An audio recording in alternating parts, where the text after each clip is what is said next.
Hello, viewers. Our guest today is a celebrated radio jockey who won hearts with his iconic shows on radio. Renowned for his wit, humor, and effortless storytelling, he became a household name with his relatable content.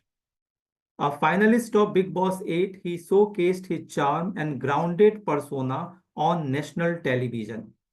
Beyond radio, he is a versatile entertainer who has dabbled in TV, events, and motivational speaking.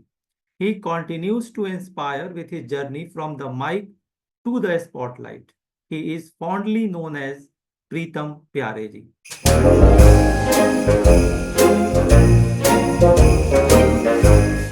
Sir नमस्ते, कैसे हैं आप? Sir नमस्कार। बहुत बहुत धन्यवाद कि sir आपने मेरे नाम के तो जो कसीदे पढ़ दिए हैं, बड़ा अच्छा लगा करके। और बहुत बहुत धन्यवाद कि आपने मुझे अपने चैनल पर इनवाइट किया। और बहुत अच्छा हूँ सर, आपके सामने हूँ। आप भी बड़े बेहतरीन और बड़े फ्रेश लग रहे हैं मॉर्निंग में। और आपको नव वर्ष की और आपके जितने भी चाहने वाले हैं, आपके जितने भी लिसनर्स हैं, जितने भी व्यूअर्स हैं, उनको भी नव वर्ष की बहुत बहुत हार्दिक शुभकामनाएं सर। बहुत खूब सर। अंग्रेजी में एक प्रोवर्ब है, a man is known by his company. तो ये आपकी जी। कंपनी का असर है जो आपने मेरे बारे में बोला। बहुत बहुत सर धन्यवाद आपका सर। जो नाम है प्रीतम प्यारे, एक मूवी जी देखी थी मैंने, चुपके चुपके, उसमें धर्म जी का नाम था प्रीतम प्यारे। तो जी ये आपने इसका जो आपका नाम है, आपका एक्चुअल नाम तो प्रीतम सिंह है। तो how ji did you get this name sir? ये नाम पड़ा कैसे? सर, ये अब आप देखिए कि ये खुदा की रहमत है, तब ऐसा कभी कृपा हो जाती है। जैसे मैं सरदार हूँ, सिख फैमिली को बिलोंग करता हूँ, तो ये जो नाम है ये वाहे गुरु को कहा है, प्रीतम प्यारे परमात्मा का है। गुरबानी के अंदर में जब प्रीतम प्यारे का जिक्र आता है तो वाहे गुरु को प्रीतम प्यारे कहा है। ये बात मुझे बहुत समय बाद पता चली, जब मैं अमूमन अपना नाम ये तरह रख ली। जब मैं फॉर द फर्स्ट टाइम, मुझे याद है, जब मैं रेडियो के ऑडिशन देने गया था, तो प्रीतम के साथ कुछ खालीपन सा लग रहा था रेडियो पे। तो मुझे लगा कि यार कुछ तो और होना चाहिए प्रीतम के साथ, प्रीतम के साथ। तो वो राइमिंग के साथ प्रीतम प्यारे हो गया। अब मुझे चुपके चुपके तो याद है नहीं धर्म जी की। और वो मैंने नाम रख लिया। बाद में जब किसी रोज गुरुद्वारे जाना हुआ, तो गुरबानी में जब वो चैप्टर आया था, तो उस चैप्टर में प्रीतम प्यारे का जिक्र आया, तो मैंने कहा देखो यार, ये शायद ऊपर वाले की ही रजा थी कि ये नाम से ही शोहरत हासिल हो। और ऐसा नहीं कि कोशिश प्रीतम सिंह के साथ नहीं करी, लेकिन जब भी प्रीतम सिंह लगाता था तो लोग पूछते थे कौन प्रीतम सिंह। तो फिर मुझे कहना पड़ता था प्रीतम प्यारे। तो फिर अरे अच्छा अच्छा, आप प्रीतम प्यारे हैं। तो मैंने कहा चलो, अब ये अगर ब्रांड बन ही गया है, ये नाम लोगों तक पहुंच गया है, तो इसी नाम को मेंटेन रखा जाए। तो ये सिलसिला जारी हुआ वहां से सर। अब ठीक सर है। आपके नाम के साथ रेडियो जॉकी एडजेक्टिव जुड़ा हुआ है। जी तो पहले एक इमेज था रेडियो जॉकी का, बहुत सौम्य, बहुत एक एक अलग उसका एक वे था। आज जो रेडियो जॉकी का हम देखते हैं कि मुर्गा बनाने के नाम पे बहुत सारी गालियां भी खा रहे हैं ऑन रिकॉर्ड। तो आप इसे कैसे देखते हैं? क्योंकि आपकी जो इमेज है, आपसे मैं इसलिए पूछ रहा हूँ, आपकी जो इमेज है बिग बॉस में जाने के बावजूद एक गुड बॉय गुड गाय की इमेज है। तो आप इसे कैसे देखते हैं? क्या ये जरूरी है, आजकल एक इम्पोर्टेंट क्वालिटी है? पता नहीं सर, मालूम नहीं। देखिए क्या है कि जहां तक मेरी खुद की निजी पर्सनैलिटी का ताल्लुक है, मैं आपको बताऊं कि सिचुएशन से किरदार चेंज नहीं होता सर। किसी भी तरह की परिस्थिति हो, आप अपना किरदार चेंज नहीं करते। तो बिग बॉस में भी मैं अगर अपनी पर्सनल जर्नी के बारे में बात करूं, तो किस तरह की भी सिचुएशन हो, जो प्रीतम का किरदार है, जो अमूमन आम जिंदगी में जो प्रीतम जीता है, वही वहां जी रहा था। ऑन स्क्रीन भी वही रेडियो पे जी रहा है, वही आपके साथ जी रहा हूं, और वही मैं हूं घर पर, मैं वैसा ही हूं। तो ये है। अब रह गया सवाल कि लोग प्रैंक कर रहे हैं, किस लेवल का प्रैंक हो रहा है। मजाक अपनी जगह होना भी चाहिए, क्योंकि जिंदगी बहुत सीरियसली ली भी क्यों जाए। और हाँ, कभी कभी वो जो है बिलो द बेल्ट चला जाता है। और आजकल क्या है ना सर, कि वो 1 मिनट के अंदर अंदर अगर मैं आई बॉल ग्रैब नहीं कर रहा हूँ कंटेंट के लिए, तो फिर मैं कुछ अचीव नहीं कर रहा हूँ। तो सारा गेम जो है ये हमारे 6 इंच के मोबाइल फोन पर आ गया है। तो मुझे आपसे बात करनी हो, तो मैंने कुछ ऐसा करना चाहिए कि आपका अटेंशन मुझे वो मिल जाए।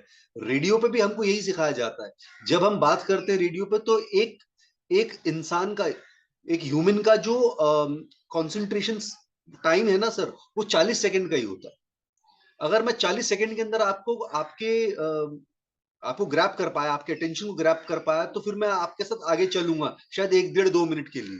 लेकिन अगर 40 सेकंड तक मैं साथ में नहीं रहा, तो फिर आपके बोलने का कोई मतलब नहीं है। तो ये हमें रेडियो में सिखाया गया था। लेकिन अब तो सर आपको पता ही है कि 40 सेकंड के अंदर रील बन रही है, तो आपको वो कंटेंट 40 सेकंड के अंदर दिखाना होता है, कुछ ना कुछ कलाकारी करके, ताकि लोग जो है बाकी सारा कंटेंट आपका देखने आए। तो समय का खेल है सर। अब जैसा देश वैसा भेष, जैसा समाज वैसे उसके समाज के लोग। सर, आपने अभी अभी अपने नाम को अध्यात्म से जोड़ा, बात सही भी है।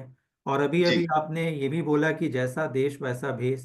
तो हमारे देश की तो ये संस्कृति कभी नहीं रही है कि रेडियो और रेडियो के जॉकी गालियां खाएं या इस तरीके के कंटेंट के नाम पे कुछ भी परोस दें। ये सर देश में अगर आप हमारा पुराना इतिहास निकाल करके देखें, तो परिवर्तन ही संसार का नियम है, तो भगवत गीता में भी लिखा हुआ है ना। हर वक्त चेंज होता तो रहता है, परिवर्तन। परिवर्तन तो सकारात्मक होना चाहिए ना। सर आजकल आजकल गालियां जो एज एज अमूमन गालियां हो गई हैं, वो आजकल तो ऐसी हो गई ना कि अमूमन कोई भी किसी भी तरह की गालियां आजकल तो बहुत चलन में आ गया, मतलब इट्स लाइक अ ट्रेंड। तो आप इस चीज को बदलाव नहीं लाया जा सकता। हाँ, आप को कंटेंट किस तरह का पसंद है, ये आपका निजी चॉइस हो सकता है। तो बहुत तरह का कंटेंट है। क्रिंज कंटेंट जिसे आप कहना चाह रहे हैं, जो कि गालियों भरा है, या रेडियो जॉकी भी गालियां खा रहे हैं। क्योंकि क्या हो गया ना सर, पहले पहले क्या था ना, अमीन सयानी साहब थे, सिबा का गीत माला आया करता था, जब वो रेडियो ऑन होता था तो पूरा का पूरा परिवार जो है वो बैठ करके वो सिबा का गीत माला सुनता था, कि अमीन सयानी साहब जो है इस पर्टिकुलर गीत के बारे में क्या ट्रिविया देने वाले हैं। कितना माहौल होता था, कितना बड़ा। मुझे खुद याद है कि बचपन में मैं खुद मुझे पता नहीं था कि मैं रेडियो की दुनिया का हिस्सा बनने वाला हूँ। लेकिन सिबा का गीत माला आए तो मैं बैठ जाऊं, ओ क्या मतलब। अमीन सैनी साहब हैं, भाई और बहनों, अब आप सुन रहे हैं गाना नंबर 8। तो वो जो चलता था उनका लहजा, तो सुन करके बड़ा मजा आता था। फिर अब परिवर्तन आया, माहौल बदला, प्राइवेटाइजेशन ऑफ रेडियो हुआ। फिर लोगों के घर तक रेडियो पहुंच गया, उनके आम जनजीवन में पहुंच गया, ट्रैफिक का हाल बताना शुरू कर दिया, बारिश का हाल, वेदर फॉरकास्ट। जब मुंबई में अटैक्स हुए थे, तो वो अटैक के बारे में भी रेडियो जो है बता रहा था बढ़ चढ़ के। जब मुंबई में फ्लड्स हुए थे, तो radio was playing an important role. So radio ने हर जगह अपनी भूमिका निभाई है। अब अब परिस्थितियां चेंज हो चुकी है सर, रेडियो का अपना जो वजूद है, वो खुद जो है वो तलाश करने में लगा हुआ है आज की डेट में। क्योंकि अब जो है सब कुछ डिजिटलाइजेशन हो चुका है। हम ये जो 4x6 का जो ये स्क्रीन है, इसी पे पूरा का पूरा गेम हो रहा है। सो रेडियो की भी मजबूरी हो गई है कि उस तरह के कंटेंट को परोसे। वक्त की नजाकत है सर, और मौके का दस्तूर ना, तो वाली बात हो गई है। मैं खुद इस तरह के कंटेंट के फेवर में नहीं हूं, लेकिन ये अब चलन में है सर, क्या किया जाए। अब वो एक तरह का कॉन्सेप्ट है, मिर्ची मुर्गा। वो उस तरह का वहां नावेद आकर के बड़ा अच्छा करते हैं, बड़ा खूबसूरत करते हैं, बहुत ही बढ़िया करते हैं, और गालियां भी खाते हैं। तो ये उस तरह का कंटेंट है जहां उनको पता है कि उनको गालियां पड़ेगी।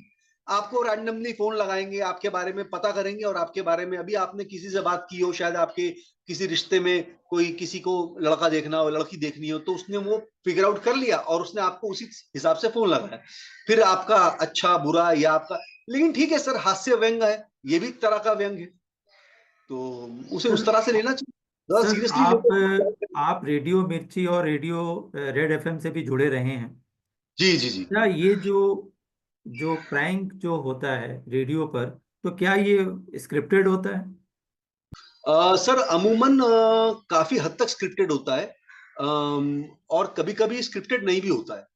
स्क्रिप्टेड का मतलब ये कि मैं किस दायरे में रह करके इनको किस तरह से बात करने वाला हूँ। वो जो जोक का कंटेंट है ना, कि मैं आपको फोन लगाऊंगा, कहानी होगी पूरी, वीविंग होगी, कि मैं आपको फोन लगाऊंगा और आपकी ये समस्या है, इस समस्या के ऊपर मैं बात करूंगा। अब रिएक्शन का स्क्रिप्ट नहीं है, आप किस तरह से रिएक्ट करेंगे।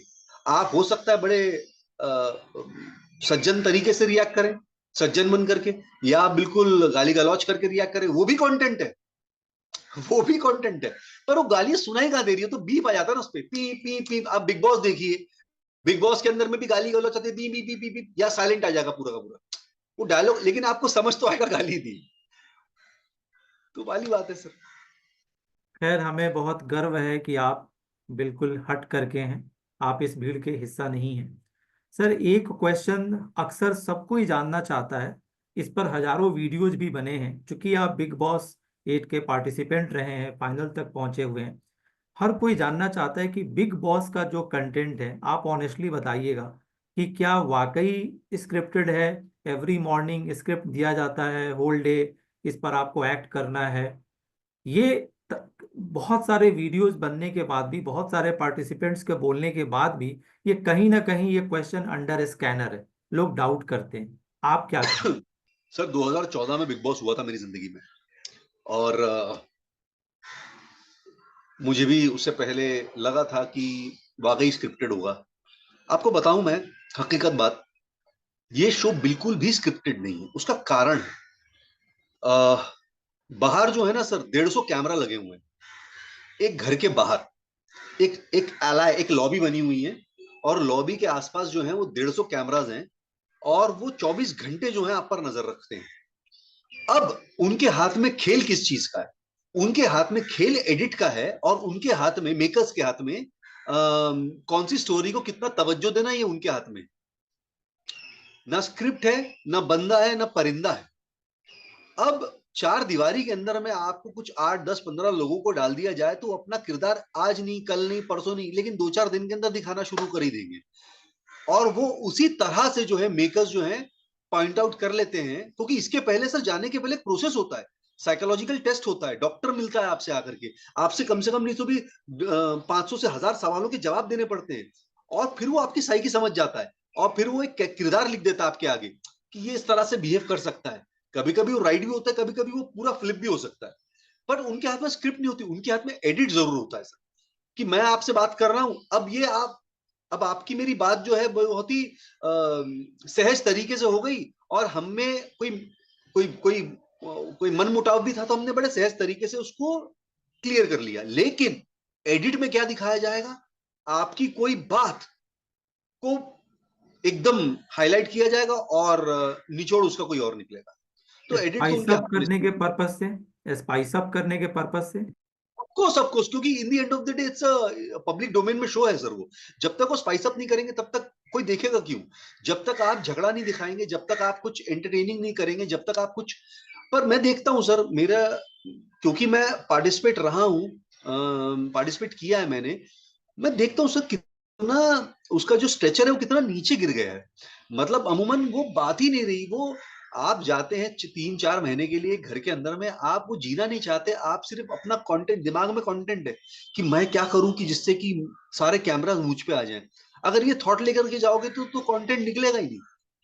अलग बात है कि शायद पॉपुलैरिटी के चार्ट बस्टर पे वो नंबर 1 शो चल रहा हो, लेकिन अगर आप तुलना करें पुराने शोज से, चाहे वो हमारा सीजन हो या उसके पहले के 1 2 सीजन, इतना कमाल का कंटेंट निकलता था, इतना मजा आता था, और वो सब रियल है, कोई स्क्रिप्टेड नहीं है। मजे की बात, स्क्रिप्ट की जरूरत ही नहीं है, बिल्कुल जरूरत नहीं। हाँ, उनके हाथ में टास्क करवाने का साधन है, वो टास्क भेजते हैं बिग बॉस के घर में। पहले, अब तो टास्क भी नहीं आते सर। पहले तो क्या टास्क आते थे कि आप वो चक्की चलाओ, चक्की से वो इतना आटा पीसो, क्या क्या टास्क नहीं करे सर। चावल में से गेहूं चुनो।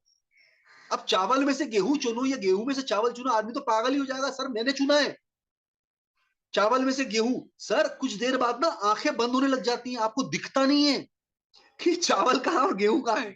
पहले तो आप बिल्कुल कॉन्सेंट्रेट करके चावल गेहूं अलग कर रहे होते, उसके बाद आप भूल जाते हैं चावल गेहूं का है। आप चावल में गेहूं, गेहूं में चावल मिला रहे होते हैं। क्या क्या नहीं होता सर, उनके हाथ में वो तो होता है। सर एक वो बात आपको, बताइए, जब आप लोग स्क्रीन के उस पार होते हैं और इस पार से जो उसके रेगुलर होस्ट सलमान खान जी जब कुछ ज्ञान दे रहे होते हैं, तो आपको नहीं लगता कि ये ज्ञान बहुत हद तक बेमानी है? चावल गेहूं दोनों मिले ही हुए हैं।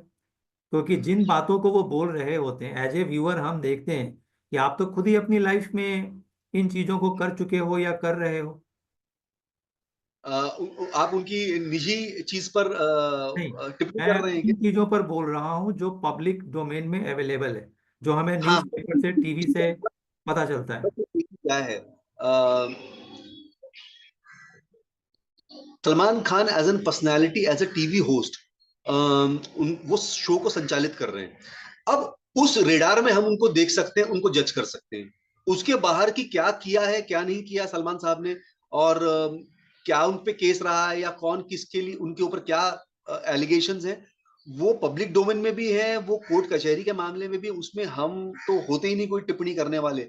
लेकिन मैं आपको सच्ची बताऊं, सलमान खान साहब जो है बिल्कुल बायस होके, कोई किसी का पक्ष रख करके नहीं, वो बिल्कुल न्यूट्रल होकर के वो एक डिसीजन देते हैं, और हमेशा उन्होंने दिया है। और यकीन मानिए, वो हमेशा गाइड करते हैं आपको।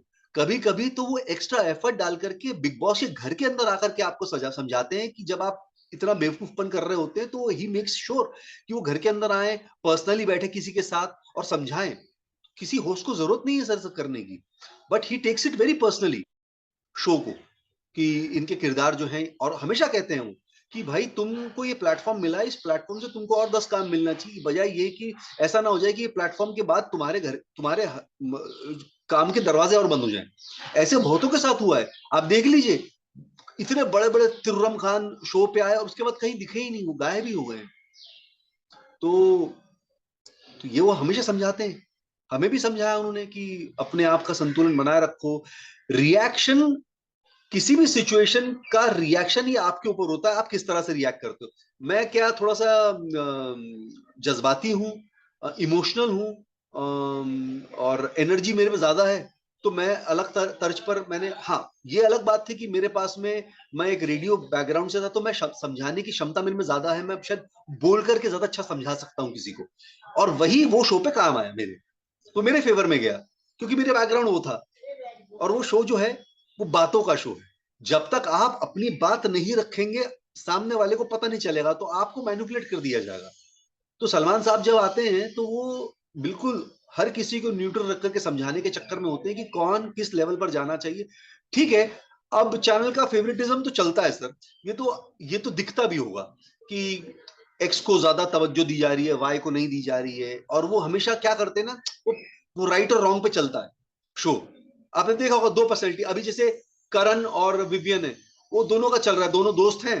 वो जय और वीरू बना दिया उनको, कभी कभी जानी दुश्मन बना दिया उनको शो में, कभी एक दूसरे से वो देखना भी नहीं चाह रहे। क्योंकि मैं तो ये शो बहुत करंटली फॉलो नहीं कर रहा हूँ, लेकिन क्योंकि मैं करण को जानता हूँ पर्सनली, मैं उससे काम कर चुका हूँ, और हम मिलते भी अमूमन, तो थोड़ा बहुत मुझे उसके बारे में पता है। बिग बॉस में जाने के बाद, जैसा कि अभी आपने खुद ही कोट किया कि मिस्टर खान ने कहा कि इसके बाद, इस प्लेटफॉर्म को यूज करने के बाद आपके दरवाजे खुले, तो आपके लिए कितने दरवाजे खुले?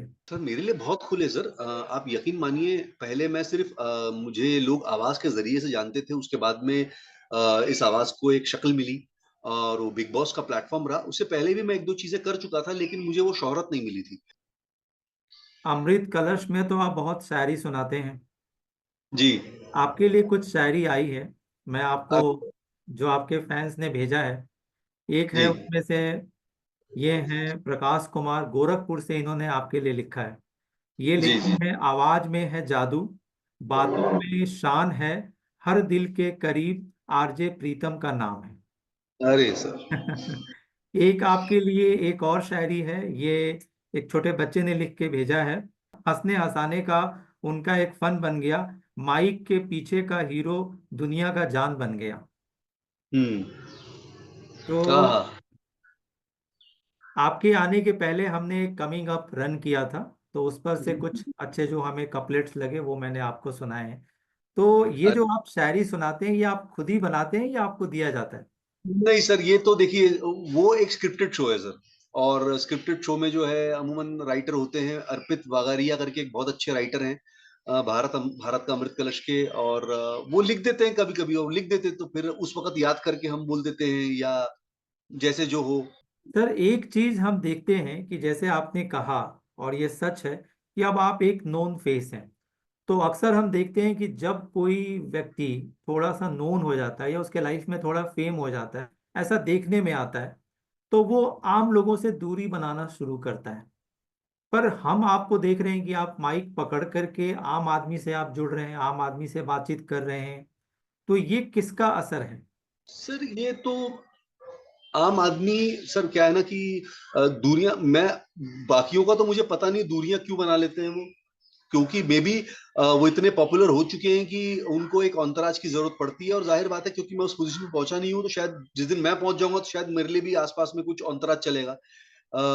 लेकिन सर मजा क्या है ना सर, मजा वो बाजार में जाकर के सब्जी का भाव पता करना एक आम जनजीवन के व्यक्तित्व का हिस्सा है।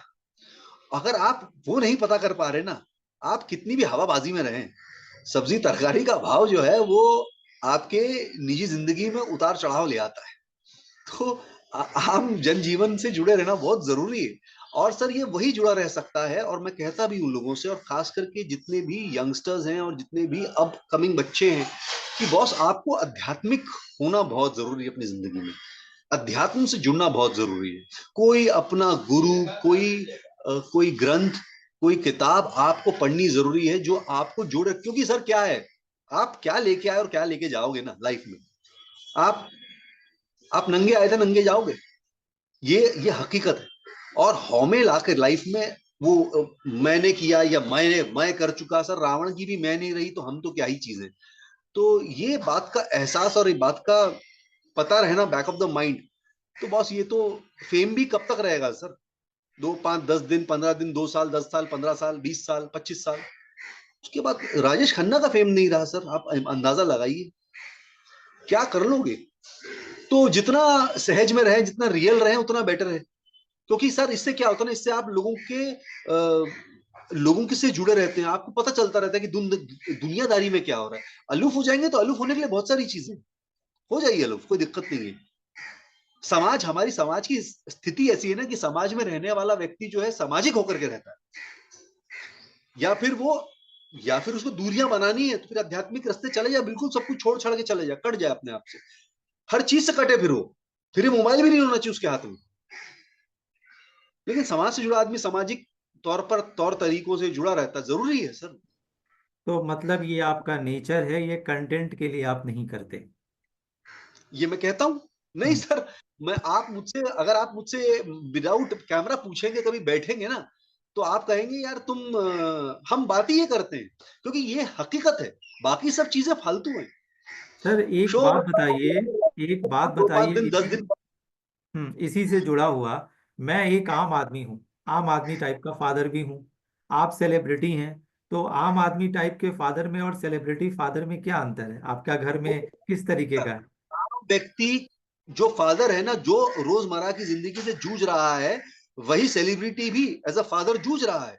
आपको जो तकलीफें आती हैं स्कूल में अपने बच्चों को पढ़ाने के लिए, जो शिक्षा का हमारा जो एक सिस्टम बना हुआ है, जो एजुकेशन सिस्टम है जिसमें जितने पैसे दिए जाते हैं, उससे मैं भी जूझता हूँ सर। मैं कोई बहुत बैकग्राउंड से मेरा कोई स्ट्रांग नहीं है सर। और सबसे बड़ी बात, आप तो सर यकीन मानिए, आप तो शायद एक 9 to 5 जॉब में होंगे, एक सर्टेनिटी होगी। लेकिन एज एन आर्टिस्ट हमारे पास में कोई सर्टेनिटी नहीं है, कोई नहीं है सर। हमारे साथ में हमारे हमारे घर परिवार के लोग सिक्योर नहीं है, तो सर दूसरों की तो क्या ही बात करें हम। एज एन आर्टिस्ट ना गर्लफ्रेंड सिक्योर हो पा रही है, ना वाइफ सिक्योर होगी किसी की, ना कोई बच्चे सिक्योर होंगे, कोई नहीं सिक्योर होता सर लाइफ में। ये हमारी लाइफ, ये हमको श्राप श्राप भी एक तरह से देखा जाए तो, एक एक्टर को जिस तरह से किरदार बदल जाता है स्क्रीन के ऊपर में, उसी तरह से उसकी निजी जिंदगी भी बदलती रहती है, और ये श्रापित है। कलाकार होना अपने अमूमन हम कहते हैं ना कलाकार है, अरे कलाकार वो इसीलिए कलाकार बना क्योंकि वो समाज के लिए कलाकारी कर रहा है। उसकी निजी जिंदगी देखिए उथल पुथल होगी, वो दे ही नहीं पाता टाइम। ज्यादा एक्टिंग कर लेगा, ज्यादा काम हो जाएगा, तो वो वाइफ और बीवी बच्चों को टाइम नहीं दे पाएगा। उसकी बीवी बच्चे रोते रहेंगे कि ये तो टाइम नहीं देते, टाइम नहीं देते। अरे वो समाज के लिए हो गया ना।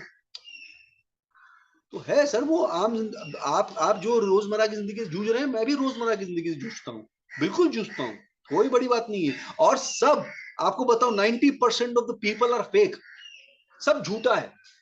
ये जो एयरपोर्ट वेयरपोर्ट पे जो ये सब पीआर खेल है सर। पैसा दोगे, मैं पैसा दूंगा, कल को मेरे लिए भी आ जाएगी, उसमें कौन सी बड़ी बात है। माहौल बनाया जाता है, एक पर्सनैलिटी का माहौल बनाया जाता है, किरदार का आने से पहले एक होल हवा चाहिए।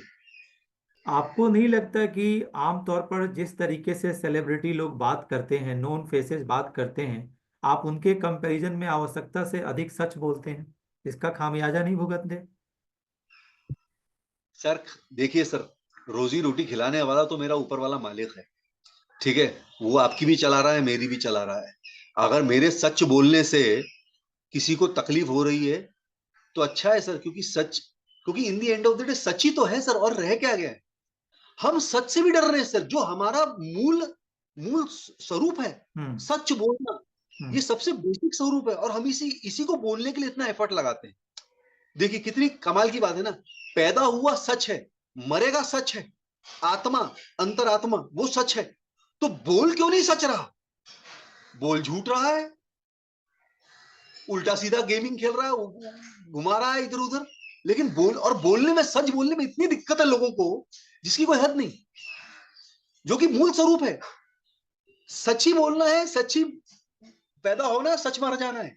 सच के अलावा क्या रह गया? आप देखो ना सर। सर एक बात और हमें बताइए, गोवा और स्विट्जरलैंड घूमने की उम्र में आप आत्मा, परमात्मा, अध्यात्म की बात कर रहे हैं, तो इसका क्या कारण है? गोवा और स्विट्जरलैंड, और आपने कहा गोवा घूमने और स्विट्जरलैंड घूमने के चक्कर में, सर किसने कहा कि आध्यात्मिक आदमी गोवा और स्विट्जरलैंड नहीं घूम सकता? बिल्कुल सही ये कह रहे हैं। हमारे ये हमने हमारी बेसिक बुनियादी, हमने सामाजिक वो ढाका बना दिया ना कि आध्यात्मिक बात करेगा तो इसको कहीं और। मैं कहता हूं सर, आध्यात्मिक वही जो संसार में रह करके, संसार के साथ रह करके, उसके मिश्रण में रह करके वो रियल बात करे, मजा उसी का है। क्योंकि एक्चुअल सच बात यही है सर। ये आज समझ नहीं आएगी, किसी को 5 साल बाद समझ में आएगी, किसी को 10 साल बाद समझ में आएगी, किसी को 20 साल बाद समझ में आएगी जरूर, क्योंकि वही मूल स्वरूप है, सत्य। आप सत्य से कब तक भागते रहोगे? एक दिन पैसा कमाने वाला आदमी भी, स्विट्जरलैंड जाने वाला आदमी भी ना सर, एक बार थका के बोल जाता है, I am not happy in life. What is happiness? Happiness is the state of mind. मेरे पास में आज बड़ी गाड़ी नहीं है, मेरे पास में एक छोटा सा घर है, क्या मैं खुश हूं? तो सर ये जद्दोजहद इसी चीज की रहती है। महल में भी हूं तो भी क्या खुश हूं? बीमारी लेके बैठा हूं महल में तो क्या खुश हूं? हाय हाय कर रहा हूं महल में तो क्या खुश हूं? हाय हाय कर रहा हूं, कोई मेरे अगल बगल में नहीं तो क्या खुश हूं सर मैं? तो ये जरूरी है सर, ये नॉलेज होना, ये अवेयरनेस होना बहुत जरूरी है। और परमात्मा तो हर कोई है ना, आप भी तो परमात्मा स्वरूप हो। हर कोई परमात्मा है, देखने का दृष्टिकोण, नजरिया होना चाहिए बस। सर आपने एक्टर अब्बास खान, जो आजकल कबीर के नाम से जाने जाते हैं, तो आपने उनके साथ वर्क भी किया है, उनके फ्रेंड भी रहे हैं, तो आप उनको कैसे याद करते हैं? बहुत ही सॉफ्ट हार्टेड, बहुत ही खूबसूरत, बहुत ही सज्जन व्यक्ति, जो नवाबों के खानदान से आया हुआ है, और जिसने सारी नॉर्म्स, जो प्रोटोकॉल्स होते हैं ऑफ ऑफ सामाजिक दायरा, उसको तोड़ा है और इंसानियत की बात की है। मैं अब्बास को आज से नहीं सर, आज मुझे लगभग 20-25 साल हुए हैं उस व्यक्ति को जानते हुए, और मैंने उसकी जर्नी देखी है सर। वो क्या था, वो क्या हो रहा था और क्या है, और बहुत सारी चीजें जो हैं मैंने उससे ही अडेप्ट की है। ऐसा नहीं है कि कोई बहुत ही अलग लोगों से मिलकर के आया हूं मैं। बहुत ही प्यारा इंसान है। और आप जब बात करें उनसे, यकीनन आपने बात की होगी इससे पहले, आपने इंटरव्यू भी किया उनका, आप देखेंगे सर अद्भुत व्यक्ति हैं। और इतना इतना उनको नॉलेज है ग्रंथों के बारे में, रिलीजियस नॉलेज है, और वो जानता है कि वो सच का साथ दे रहा है और सच बात कह रहा है। आप उनसे बात करिएगा, आप उनसे आपको सच की महक आएगी, खुशबू आएगी, क्योंकि वो जुड़ा हुआ है जमीनी।